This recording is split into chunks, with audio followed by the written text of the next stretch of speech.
सर्वेभ्यो नमः। देववाणी संस्कृतं यूट्यूब चलदृश्यं प्रति भवतां भवतीनांच हार्दं स्वागतम्। काशिकावृत्तिः द्वितीयोऽध्यायः द्वितीयः पादः। कक्षा संख्या सप्तदशी अष्टादशी 18वीं कक्षा को आज पढ़ेंगे। ठीक है, चलिएगा आरंभ करते हैं। प्रौढ़ व्याकरण के विद्यार्थियों के लिए ये कक्षा चलाई जा रही है। सामान्य पाठकों के लिए अलग कक्षा है। ठीक है, तो गत कक्षा में मैंने आपको ये 3 सूत्र पढ़ाए थे बस। ठीक है, द्वितीय पाद के हमारे 3 सूत्र कंप्लीट हो गए थे। आइएगा, अब है हमारा चौथा सूत्र।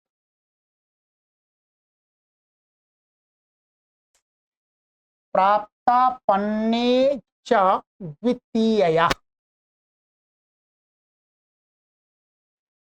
एक देशनैकाधिकरण इति निवृत्तम। कह रहे हैं कि एक देशना एकाधिकरणी की जो अनुवृत्ति चल रही थी वो अब इस सूत्र में हटा दिया, अर्थात यहाँ पर अब बंद हो गई, बस ऊपर वाले सूत्र तक हट गई। द्वितीय समासे प्राप्ते वचनमिदम्। कहते हैं ये सूत्र क्यों बनाया, तो कह रहे हैं कि द्वितीय समास, जो द्वितीय तत्पुरुष समास आपको पढ़ाया था, द्वितीय शतातीत वाला जो सूत्र था हमारा, ये मैं संख्या बता देता हूं आपको। द्वितीय शतातीत पतित गतात्यस्त प्राप्तापन्नैः, ये प्रथम पाद का 24वां सूत्र था। उस सूत्र की प्राप्ति में ये सूत्र का विधान किया जा रहा है। ठीक है, उसमें द्वितीय पद प्रथमांत था और प्राप्त और आपन्न पद उसमें तृतीयांत। इसमें विपरीत कर दिया, प्राप्त और आपन्न पद प्रथमांत कर दिए, द्वितीय पद तृतीयांत कर दिया। इसका अर्थ ये हुआ कि अब प्राप्तापन्न पूर्व में चले जाएंगे और द्वितीयांत शब्द बाद में आ जाए। उस सूत्र से समास करते तो क्या होता, द्वितीयांत पद पूर्व में जाता, क्योंकि द्वितीयांत पद की उपसर्जन संज्ञा होती प्रथमानिर्दिष्टम समास उपसर्जनम से। इसलिए द्वितीय समास की प्राप्ति में ये सूत्र आरंभ किया है। समास विधानात् सोपि भवति। ठीक है, अब कहते हैं कि भाई उसके प्राप्ति में इसका विधान किया है तो इसका मतलब वो नहीं होगा, तो अपवाद बन गया ये। तो कहते हैं नहीं, समास विधानात्, भाई प्राप्त और आपन्न पद उस सूत्र में भी पढ़े, यदि उससे समास नहीं होगा द्वितीयांत का, तो फिर वो सूत्र बेकार चला जाएगा, उसमें पढ़ना ये बेकार चले जाएंगे। तो समास विधानात् मैंने वहां पर ये दोनों पद पढ़े, तो इसलिए वो भी समास होगा, दोनों हो जाएंगे। सोपि भवति, वह समास भी हो जाए, द्वितीय तत्पुरुष समास भी हो जाएगा और ये भी हो जाएगा। प्राप्त आपन्न इत्येतौ द्वितीयांतेन सह समस्यते तत्पुरुषश्च समासो भवति। ठीक है, सरल है। प्राप्त आपन्न ये दोनों सुबंत द्वितीयांत किसी भी सुबंत के साथ में समास को प्राप्त होते हैं और वो तत्पुरुष समास कहलाता है। प्राप्तो जीविकाम प्राप्त जीविका।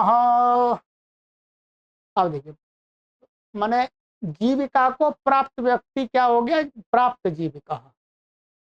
जब उससे समास करेंगे तो क्या हो जाएगा, ये द्वितीयांत पद पूर्व में चला जाएगा, तो क्या हो जाएगा, जीविका प्राप्त ऐसा बन जाएगा इति वा।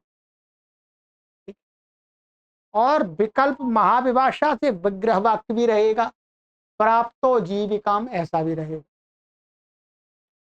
इति वा। आपन्नो जीविकाम, आपन्न जीविका, वही है जीविकापन्ना इति वा, ये उससे हो गया द्वितीयांत से। तो ये तो बिल्कुल सरल है, इसमें कोई विशेष बात नहीं।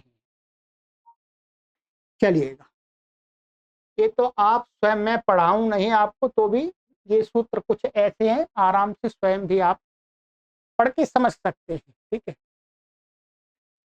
कालाह परिमाणिना परिमाणमस्यास्तीति परिमाणी तद्वाचिना सुबन्तेन सह सामर्थ्यात् परिमाण वचनाः काल शब्दाः समस्यन्ते तत्पुरुषश्च समासो भवति। कहते हैं कि परिमाणी शब्द का व्युत्पत्ति बता रहे हैं। ये क्या है, परिमाणम अस्य अस्ति परिमाणी, ये इन प्रत्यांत है, परिमाण वाला। तदवाचिना माने परिमाणी वाचिन, परिमाणी को कहने वाला, परिमाणी को कहने वाला कोई भी सुबंत होगा, वो सामर्थ्य से, क्या है, कालाह, कालवाची कहा यहां पर। अब कालवाची कोई भी कालवाची नहीं, परिमाण वचना काला काल शब्दा समस्यन्ते, क्योंकि परिमाणी के साथ में तो परिमाण का ही तो संबंध लगेगा। कालवाची शब्द तो हो, परंतु वो कालवाची शब्द कैसे हो, परिमाण को बताने वाले, क्योंकि यहाँ पर परिमाणी ना पढ़ दिया है, तो परिमाणी के साथ में तो परिमाणवाची शब्द का ही संबंध लगेगा। हाँ, काला उसका विशेषण बन जाएगा। तो परिमाण वचना काल शब्द, हमारे परिमाण को कहने वाले कालवाची शब्दों का समास होता है, और वो तत्पुरुष समास होता है। षष्ठी समास विषय योगारंभ, कहते हैं कि इसमें षष्ठी समास की प्राप्ति थी। कालवाची परिमाणवाची काल शब्द और परिमाणीवाची शब्दों का षष्ठी समास, जो संबंध हो रहा है परिमाण परिमाणी, तो षष्ठी समास प्राप्त था। उसके विषय में ही इसका आरंभ, ये अपवाद है उसका, अर्थात यही होगा। मासो जातस्य मास जातः, संवत्सरो जातः जातस्य संवत्सरो जातः, ठीक इसी प्रकार से द्व्यः जातः त्रियः जातः।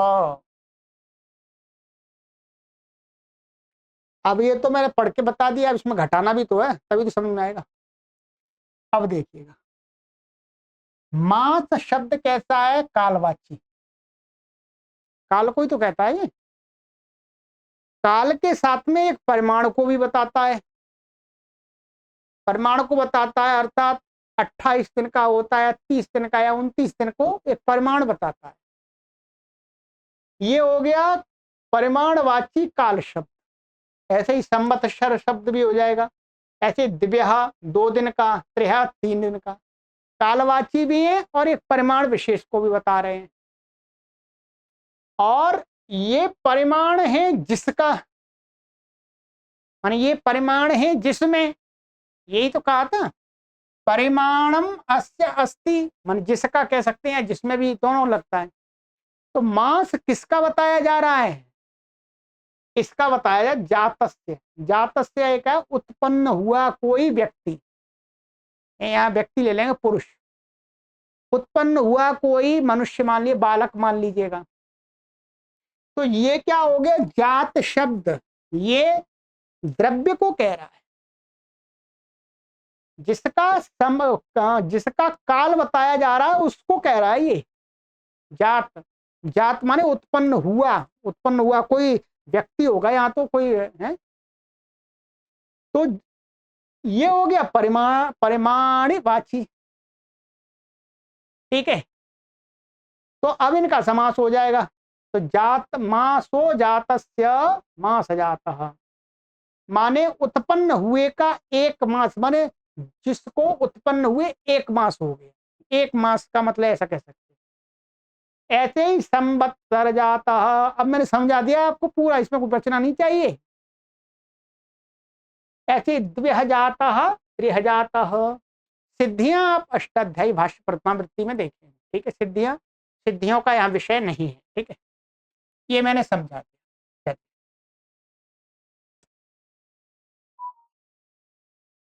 अब आ जाइए बहुत प्रसिद्ध सूत्र जिसका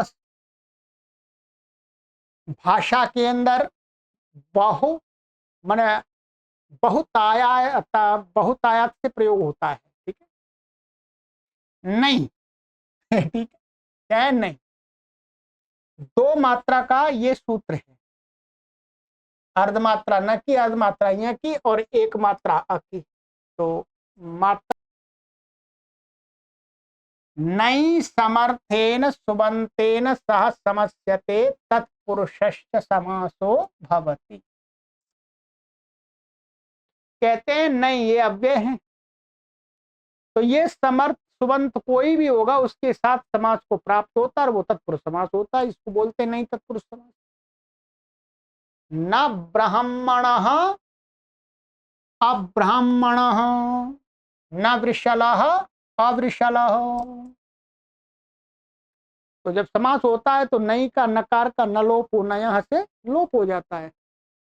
ये आगे तीसरे छठवें अध्याय के तीसरे पाद में दिया है। ठीक है, तो नई सु ब्राह्मण सु, और समास होने पर इससे और फिर तद्धित समासाश्च सुपो धातु प्रातिपदिकयोः, और न लोपो न यहाँ से नई के नकार का लोप अवच जाता है। तो क्या बन जाता, अब्राह्मण अवृषला। तो नई का अर्थ वास्तव में क्या होता है, माने जिसका निषेध किया जाता है। तो तद भिन्न तत्सदृश, न ब्राह्मण अब्राह्मण का अर्थ होगा ब्राह्मण नहीं होना चाहिए पर ब्राह्मण के सदृश ही होना चाहिए। है भाई, अब्राह्मण को बुलाओ, तो अब्राह्मण को बुलाओ तो ऐसा तो नहीं है किसी को गाय भैंस शेर को बुला के लाएंगे, ब्राह्मण से बने। ब्राह्मण के समान भी होना चाहिए, अर्थात जैसे ब्राह्मण मनुष्य है तो मनुष्य होना चाहिए, परंतु ब्राह्मण भी नहीं होना चाहिए। तो तत्सदृश तद भिन्न की प्रतीति कराता है। अभी मैं और बता दूंगा। इसी प्रकार से दुष्ट से भिन्न अच्छे व्यक्ति को बुला के ले आओगे। अब आइएगा, अब इस नई के बारे में बस इतना ही दिया है, पर मैं आपके ज्ञानवर्धन के लिए कुछ विशेष बता देता हूं। ठीक है, जिससे आपका लाभ हो जाएगा। ये जो नई है, नई के 6 अर्थ बताए हैं। एक अर्थ तो मैंने बता ही दिया था आपको, परंतु इसके अलावा 5 अर्थ और होते हैं। उनको समझ लीजिएगा, आपका ज्ञान बढ़ जाएगा। ठीक है, ये एक श्लोक है, श्लोक को आप लिख भी सकते हैं। ठीक है, तत्सादृश्यमभावश्च तदन्यत्वं तदल्पता अप्राशस्त्यं विरोधश्च नयर्थाः षट् प्रकीर्तिताः।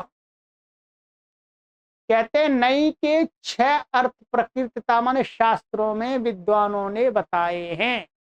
कौन कौन से, एक तत्सादृश्य, एक अभाव, एक तद अन्य माने उससे भिन्न का, एक तद अल्पता, अल्पतार्थ भी होता है, एक अप्राशस्त्य माने निंदा, और एक विरोधश्च, एक विरोध। इच्छा अर्थ नई के समास होने पर हमें भाषा के अंदर दिखाई देते हैं। 6 के उदाहरण भी मैं दिखा देता हूं, पीडीएफ आपके लिए बना दी है, जिससे आपको समझ में आ जाए कौन कौन से 6 अर्थ होते हैं। एक अर्थ बताया। अब ब्राह्मणा में ब्राह्मण भिन्न ब्राह्मण सदृश का बोध होता है, ये आपको बताया है। जैसे ब्राह्मण मनुष्य है, 2 हाथ पैर वाला है, वैसे ही अब ब्राह्मण कहने से कोई मनुष्य ही आएगा। तो ये क्या हो गया, तत्सादृश्य, ब्राह्मण के सदृश और तद भिन्न भी होता है। ये तो इसका उदाहरण हो गया सादृश्य का। अपापम न पापम अपापम, अपापम में नहीं हुआ है, तो यहां पर क्या होता है, पाप के अभाव का बोध होता है। क्या है, अपापम कुरु, माने पाप मत करो, माने पाप के अभाव का बोध हो रहा है यहां पर। नहीं का अर्थ क्या है, किसी के बताने में नहीं, यहां पर नहीं माने अभाव, पाप का अभाव। अनश्व, ये समास अनश्व, न अश्व, अनश्व में अश्व से भिन्न का बोध होता है। ठीक है, ये अनश्व कहने से ध्यान रखेंगे, अनश्व कहने से अश्व से भिन्न प्राणी लाया जाएगा। ठीक है, अश्व से भिन्न इसका बोध हो रहा है। अनुदरा कन्या में कन्या के छोटे पेट का बोध होता है। जैसे अनुदरा कन्या कहते हैं, तो यहां पर क्या है, अनुदरा कन्या माने जिस कन्या का उदर नहीं है।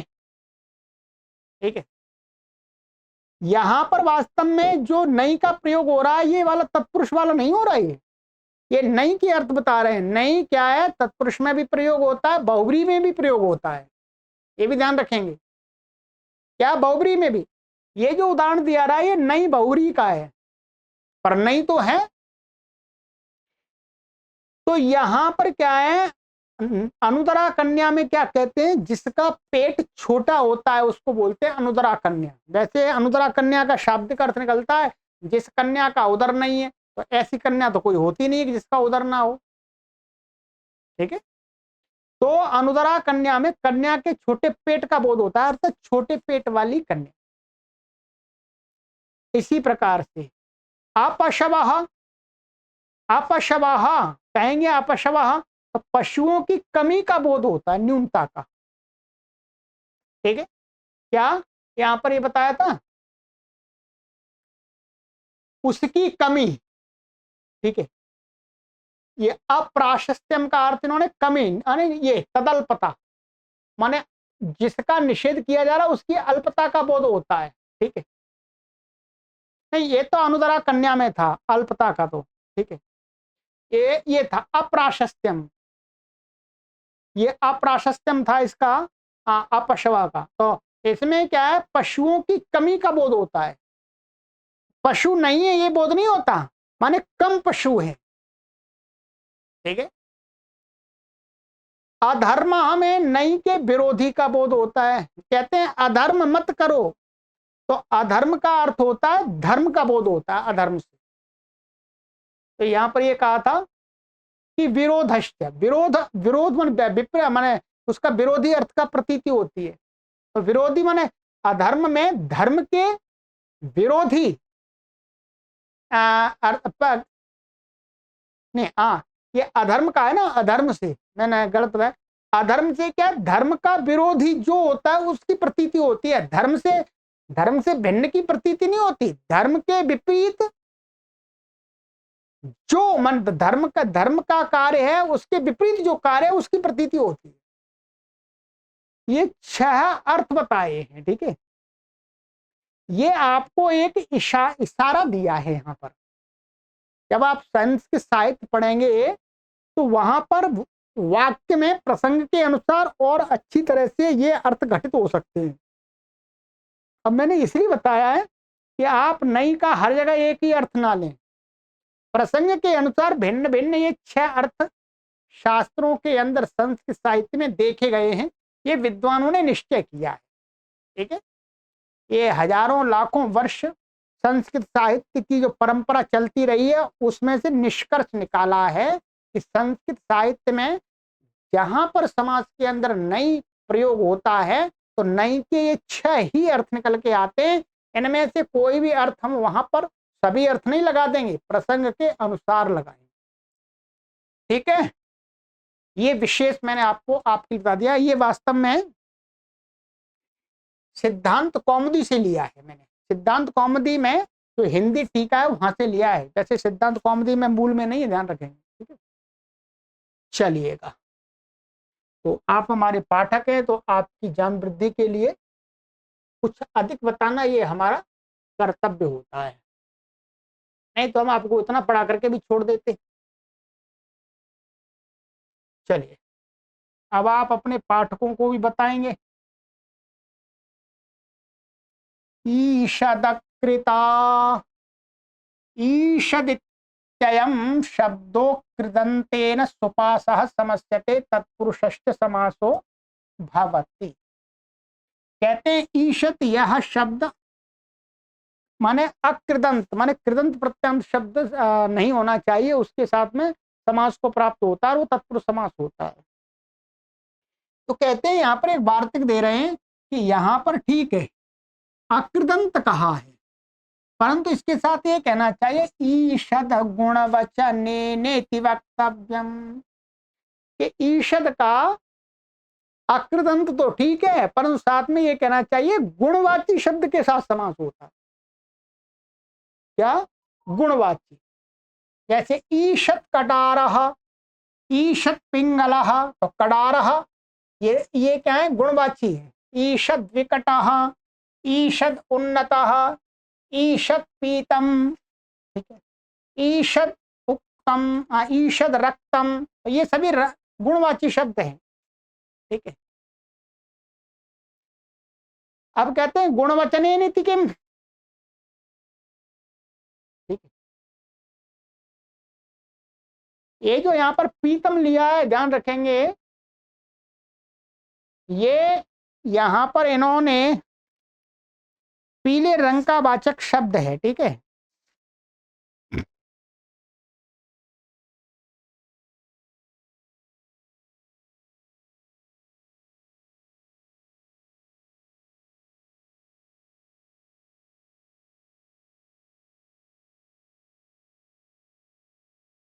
कहते हैं गुणवचने नीति किम, गुणवचन से क्या लाभ हुआ। ठीक है, तो कहते हैं यह न भवति ईषद गार्ग्य, तो गार्ग्य शब्द क्या है? गुणवाची नहीं है। ये क्या है?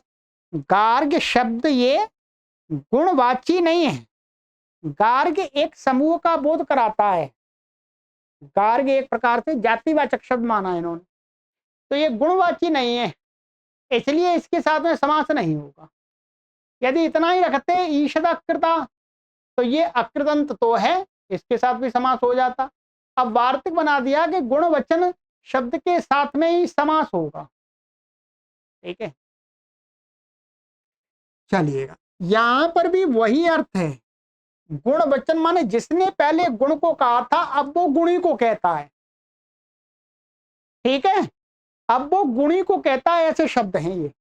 पहले पिंगल, पिंगल क्या है? पिंगल कलर को कहता है, परंतु अब वो पिंगल पन है जिसमें उसको कहता है, इसलिए गुणवचन कहा है, ये गुणेन नहीं कहा है, गुणेन नहीं कहा, गुणवचन कहा है, ये ध्यान रखें। चलिए, ये हुआ। अब ये सभी सूत्र बहुत महत्वपूर्ण है, आप इनको अच्छी प्रकार से समझ लीजिएगा। षष्ठी, षष्ठ्यंतम सुबंतम समर्थेन सुबंतेन सह समस्यते तत्पुरुषश्च समासो भवति। कह रहे हैं कि कोई भी षष्ठंत सुबंत समर्थ सुबंत के साथ समास को प्राप्त होता है और वो तत्पुरुष समास होता है। राज्यः पुरुषः राजपुरुषः ब्राह्मण कंबलः, तो बहुत प्रसिद्ध सूत्र है, षष्ठी समास तो बहुत ज्यादा होता है। अब यहाँ पर कुछ बता रहे हैं, एक वार्तिक दे रहे हैं, कृत योगाच षष्ठी समस्यत इति वक्तव्यम। यहाँ पर ये और कहना चाहिए कृत प्रत्यांत के योग में जो षष्ठी विभक्ति बताई है, जैसे कर्तृकर्मणो कृति उभय प्राप्त कर्मणि, तो वहां कर्तृकर्मणो कृति कृदंत शब्द के योग में कर्ता और कर्म में षष्ठी बताई है। है, इसी के तीसरे पाद में अष्टाध्यायी भाष्य में पढ़ाया आपको। तो कहते हैं कृत के योग में जो कही हुई षष्ठी है वो भी समास को प्राप्त हो जाती है। तो भाई आप ये क्यों कह रहे हैं, ये वार्तिक क्यों बना रहे हैं? क्योंकि ये तो षष्ठी का है, कोई भी हो, कृत के योग वाली षष्ठी हो चाहे बिना कृत के योग वाली षष्ठी हो, सब षष्ठी है। षष्ठंत का समर्थ सुबंत के साथ समास होता है, ये सीधा अर्थ निकल के आ रहा है। तो आप वार्तिक क्यों बना रहे हैं?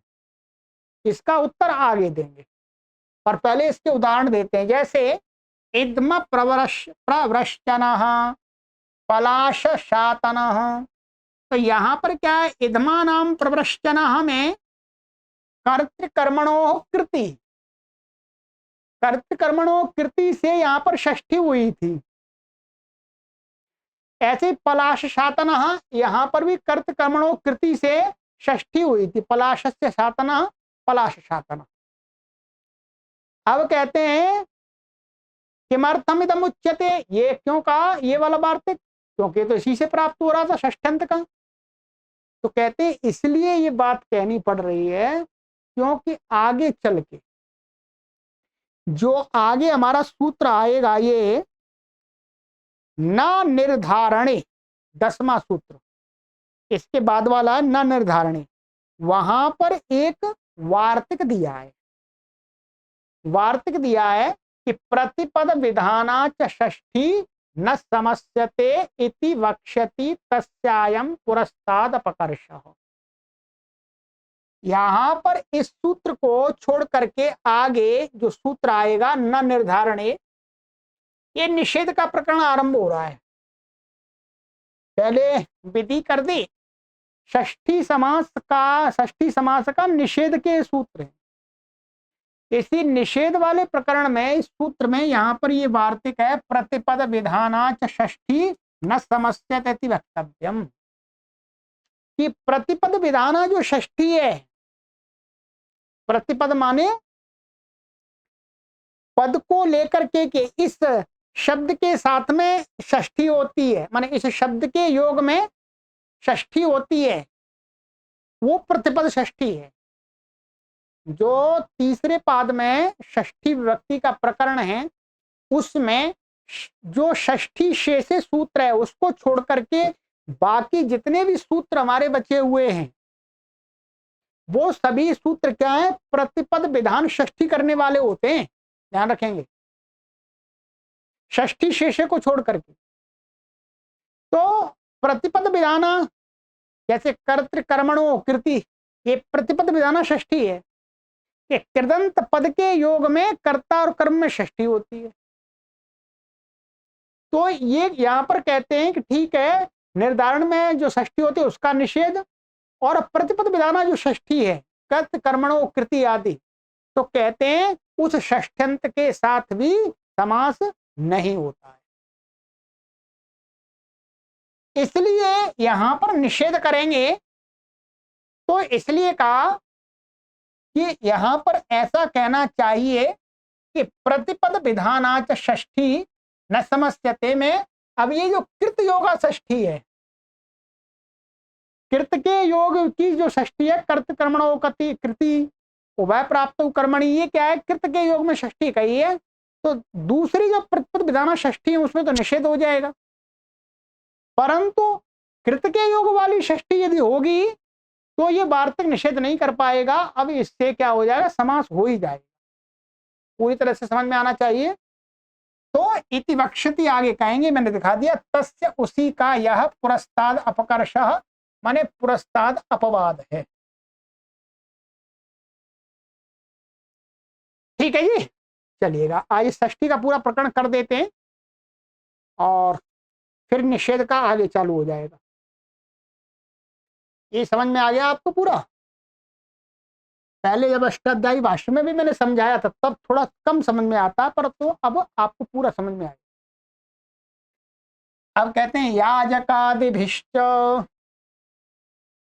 पूर्वेण समासः सिद्ध एव तस्य कर्तरी च इति प्रतिषिद्धे प्राप्ते वचनमिदमारभ्यते प्रति प्रसवार्थम।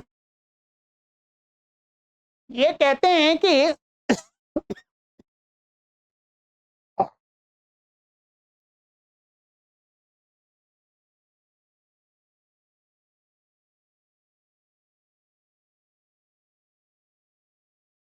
कि पूर्वेण समासः सिद्ध एव, पूर्व सूत्र से, षष्ठी सूत्र से ही समास सिद्ध है, जो आगे बताने जा रहे हैं। तस्य उसका, परंतु उसका क्या है, आगे सूत्र आएगा कर्तरी च, निषेध प्रकरण में, कि कर्ता में जो षष्ठी होती है वो समर्थ सुबंत के साथ समास को प्राप्त नहीं होती है। इति प्रतिषेधे प्राप्ते, प्रतिषेध प्राप्त होने पर वचनमिदम, ये सूत्र आरभ्यते, आरंभ किया, प्रतिप्रसवार्थम। प्रतिप्रसवार्थम का अर्थ होता है पहले विधि प्राप्त थी, फिर निषेध प्राप्त है, फिर उस निषेध का पुनः विधि करना ही क्या कहलाता है, प्रतिप्रसवार्थम। ठीक है, प्रतिप्रसवार्थम का जो व्युत्पत्ति है वो है अन्येन निर्मितस्य पुनः प्रवृत्ति अभ्यनुजानम प्रतिप्रसवः।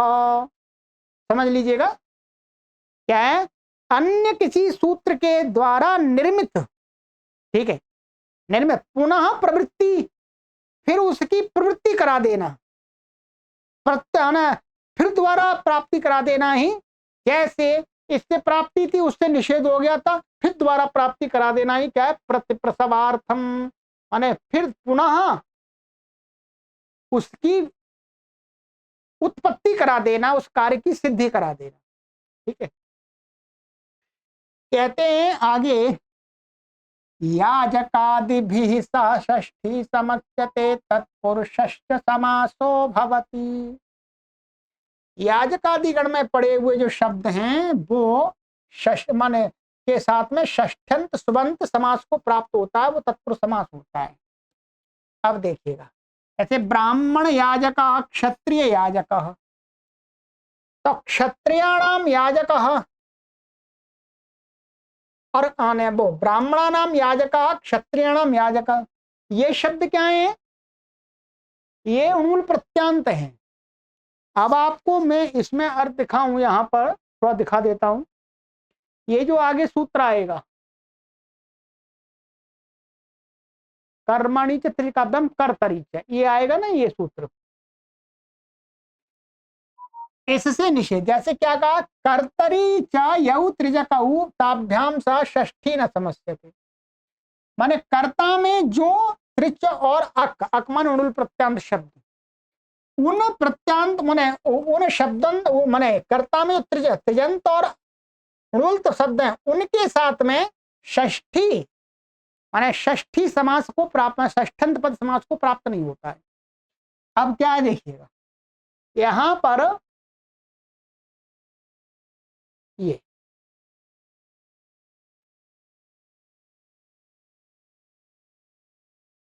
याजक, याजक ये शब्द कैसा है, यज धातु से उणुल प्रत्यांत है ये, ठीक है, अक होकर के याजका बन जाता है याजक।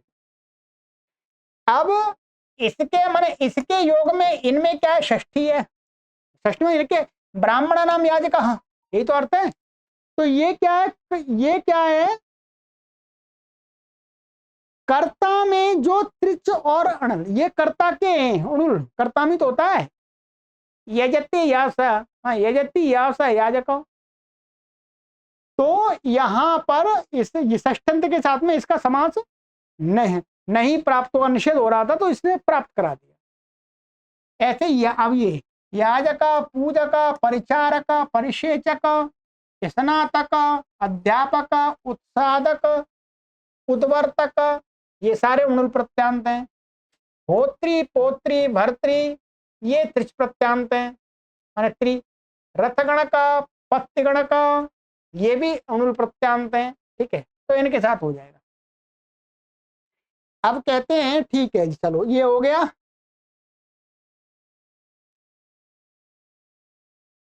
अब एक वार्तिक दे रहे हैं कि ततस्थैश्च गुणैः षष्ठी समस्यत इति वक्तव्य।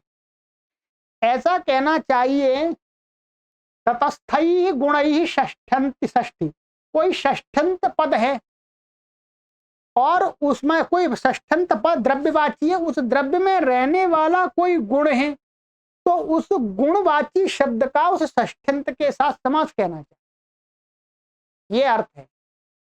ततस्थैश्च, ततस्थ तत् माने तस्मिन, तस्मिन माने षष्ठ्यंत जो पद है उसका जो अर्थ है उसमें रहने वाला जो कोई कुछ गुण है, उस गुण के वाचक शब्द के साथ में उस षष्ठ्यंत का समास होना चाहिए। ततस्थै गुणैः इति वक्तव्यम, कहना चाहिए, प्राप्त नहीं। जैसे चंदन गंधः कफित्थरसः, और कहा है, हाँ चलिए यहां पर क्या था, ये चंदन गंधः, चंदनस्य गंधः, चंदन गंधः, चंदन षष्ठ्यंत पद है। अब चंदन में रहने वाली गंध, गंध तटस्थ माने चंदन में रहने वाली ही गंध है ये, तो इसका इसके साथ समास हो गया, ठीक है। यही तो कहा षष्ठी, षष्ठी पूर्व में, ठीक है, इसका यहां पर ये समास कह दिया इसमें, ठीक है।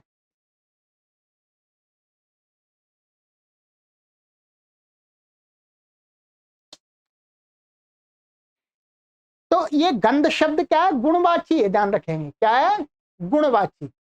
तो आगे एक सूत्र आ रहा है, पूर्ण गुण सुहितार्थ सदव्यतव्य, वहां पर मना किया हुआ है कि गुणवाची शब्दों के साथ में षष्ठ्यंत पद का समास नहीं होता है, तो उसमें इस वार्तिक की प्राप्ति कराई है कि नहीं।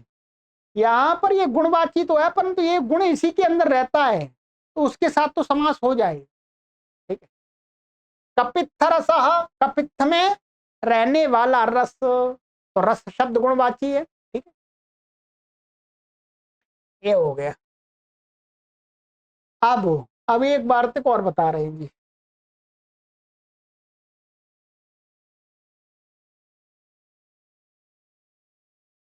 गुणात्तरेण तरपलोपश्चेति वक्तव्यम। इसका अर्थ है, ये कहते हैं कि गुणवाची कोई शब्द हो, उससे उत्तर तरप प्रत्यय हो, तो माने गुणवाची तरप प्रत्यांत शब्द, गुणात में, गुणात पंचमी है, पंचम है, गुणात गुणवाची शब्द से उत्तर, तरप माने गुणवाची शब्द से तरप आया हुआ, उसके साथ में षष्ठी का समास कहना चाहिए, और साथ में क्या है, जो तरप प्रत्यय उसका लोप कहना चाहिए, ठीक है, तरप प्रत्यय का लोप कहना चाहिए। तो जैसे सर्वेशाम श्वेततरः सर्वश्वेतः, अब ये श्वेत शब्द क्या है, गुणवाची है, अब गुण से उत्तर ये तरप प्रत्यय आता है, द्रवचन विभज्योपपदे तरबीय सुनऊ, अब इसका षष्ठ्यंत के साथ समास होगा और इस तरफ का लोप हो जाएगा, तो सर्वश्वेत हो जाएगा, माने सब में सबसे अधिक सफेद, ये अर्थ आएगा। ऐसे सर्वेशाम महत्तरः सर्व महान, तरफ का लोप हो जाएगा, सर्व महान बन जाएगा, सब में सबसे महान, ठीक है। अब यहां पर कह रहे हैं भाई ये क्यों कह रहे हो आप, ये तो षष्ठी सूत्र से ही हो जाता, परंतु तरफ का लोप तो नहीं होता। यहां पर कहते हैं कि न निर्धारणे इति प्रतिषेधे प्राप्ते वचन विदम, न निर्धारणे से भाई ये मुख्य रूप से इसको लेकर के कह रहे हैं, तरफ का लोप तो ठीक है विशेष हो गया, परंतु इसको क्यों कह रहे हैं आप, इससे इसकी वजह तरफ लोपष्ट कह देते आप। तो कहते न निर्धारण से, इस सूत्र से ये निर्धारण में षष्ठी है, ध्यान रखेंगे, ये निर्धारण वाली षष्ठी है, निर्धारण वाली षष्ठी समर्थ स्वंत के साथ में समास को प्राप्त नहीं होती, ये आगे सूत्र बताएंगे अगली कक्षा में, इसलिए उसके प्राप्त में वचन कहा है, ठीक है। सर्व शुक्ला गौहू, ठीक है,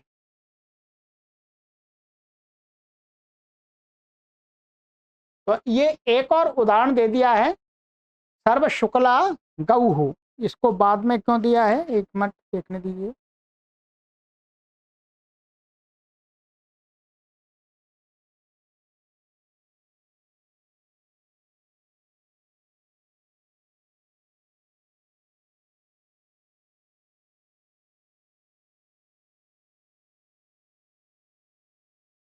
हाँ, तो ये भी उदाहरण ऐसा ही है, सर्व शुक्ला गौ। तो ये स्त्रीलिंग का दिखाया है यहाँ पर, इसका विग्रह होगा सर्वाशाम शुक्ल तरा, सर्वाशाम शुक्ल तरा सर्व शुक्ला गौ। यहां पर भी तरफ का लोप हो जाएगा, फिर दोबारा टाप आ जाएगा, स्त्री जो गौ यहां पर स्त्री लिया है, ठीक है, बस और कुछ नहीं है। ये उदाहरण भी वास्तव में इसी का ही वार्तिक का ही है, पर बीच में ये आ गया ना उसको, और इसलिए थोड़ा सा डाउट हो रहा था। ठीक है, ये हो गया। चलिए, अब षष्ठी समास का विधान कर दिया, अब इसका निषेध आरंभ होगा। ठीक है, निषेध थोड़ा चलेगा, देखते हैं, एक कक्षा में होगा, दो में होगा, कितना होगा उतना होगा। ठीक है, चलिए, लगभग हमारी 42 मिनट की कक्षा हो गई है, तो 42 मिनट लगातार आपको पढ़ाया है।